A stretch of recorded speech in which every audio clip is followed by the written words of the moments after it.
Hello, everyone, and welcome back to Just in Time Talk. Today, we are diving into the world of material requirements planning, also called MRP, but known as the magic behind a well oiled manufacturing line. So, let's get right into it. Pamela, could you please help me with the definition of MRP? Yes, thank you, Fátima. So I'm gonna start with the basic information. To ensure that all the right supplies are available when needed, production planning and inventory control rely on the material requirement planning, which are the MRP system. It establishes the precise amount and schedule of every component, preventing business from running out of stocks or watching money on unnecessary inventory. Imagine this has a roadmap to ensure that everything goes as planned.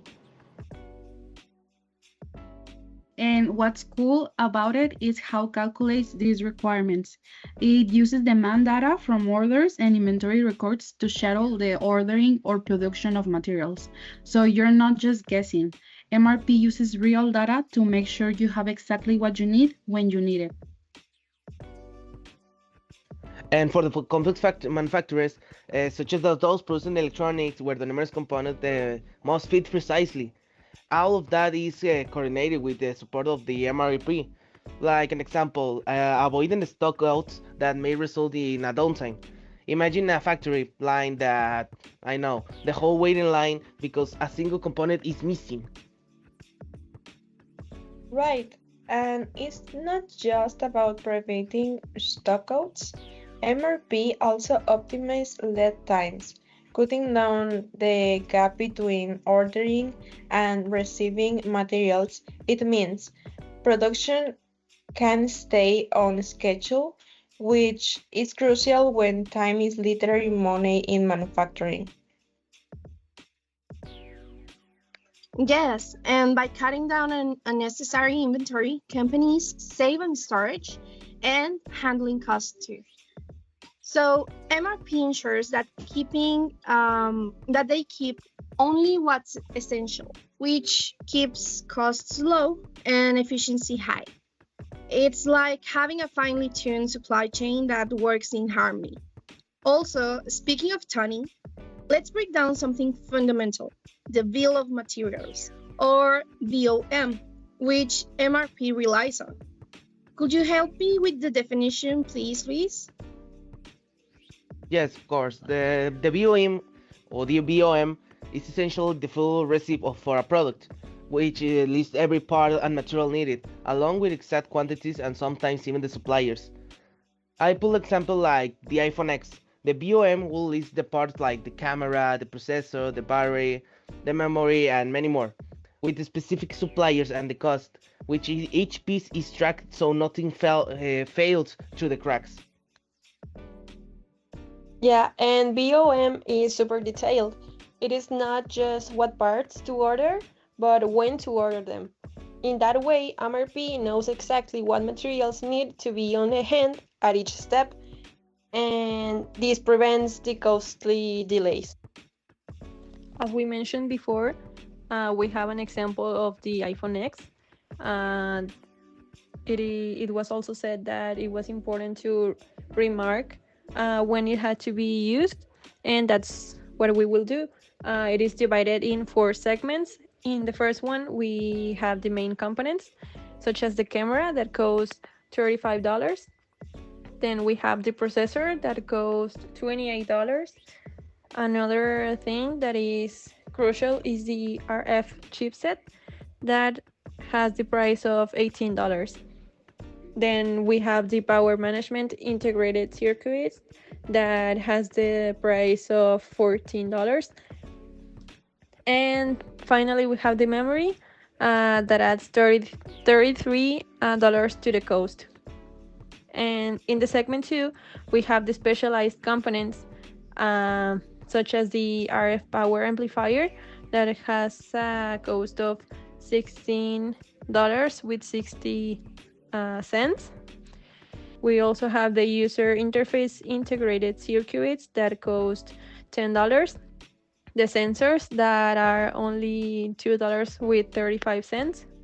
The true depth sensing components that are used for the Face ID has a price. It has a price of $16.70. And finally, we have the Bluetooth module from Murata Manufacturing that adds $7.35 to the cost.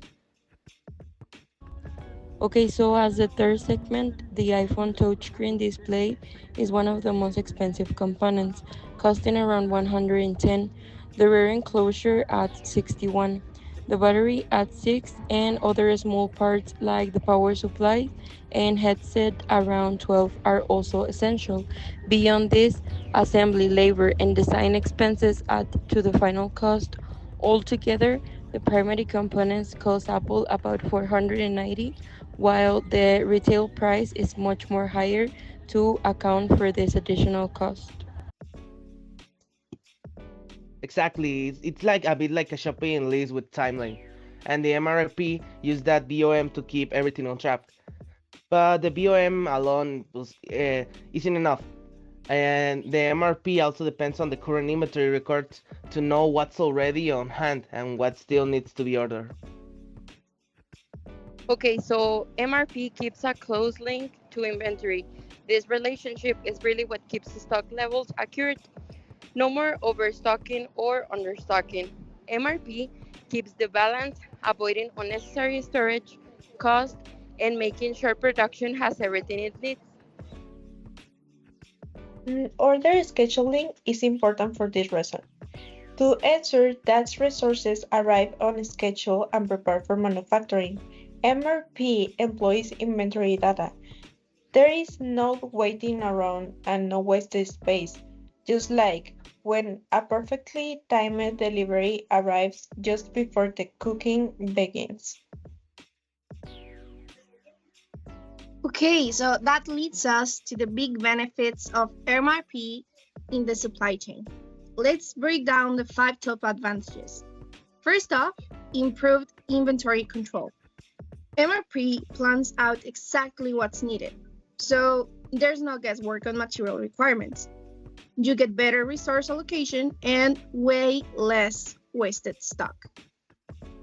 Yes, and also enhanced production scheduling is another one. MRP aligns production schedules with material availability so everything runs like smoothly. Companies can meet production goals more reliably, which is essential for meeting the Yes, and another big one is the shorter lead times. The MRP aligns the ordering schedules to the production, so the material shows up just when they're needed, not too early and not too late.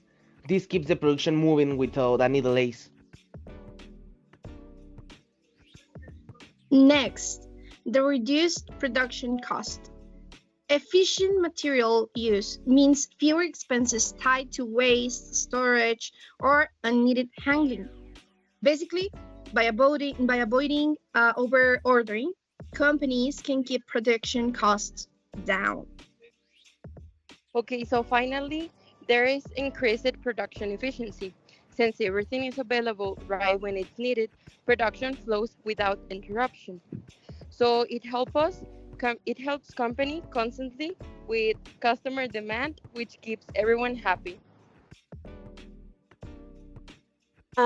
We understand that MRP might sound complex, but at its core, it is about keeping things running smoothly by using this precise data to plan production and inventory.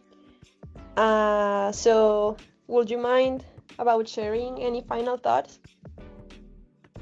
Yes, just that MRP is such as an underrated hero in manufacturing behind every on-time product. There is a system working hard to make sure every part is there. I completely agree with you. And as manufacturing gets more complex, MRP is just going to get more important. It is all about precision, efficiency, and of course, reliability. Well said. So thanks to all of you for this conversation, and thanks to our listeners for tuning in. Remember that MRP might be a behind the scenes player, but it is the backbone of smooth production. Join us next time as we explore more into the world of manufacturing and supply chains. Thank you.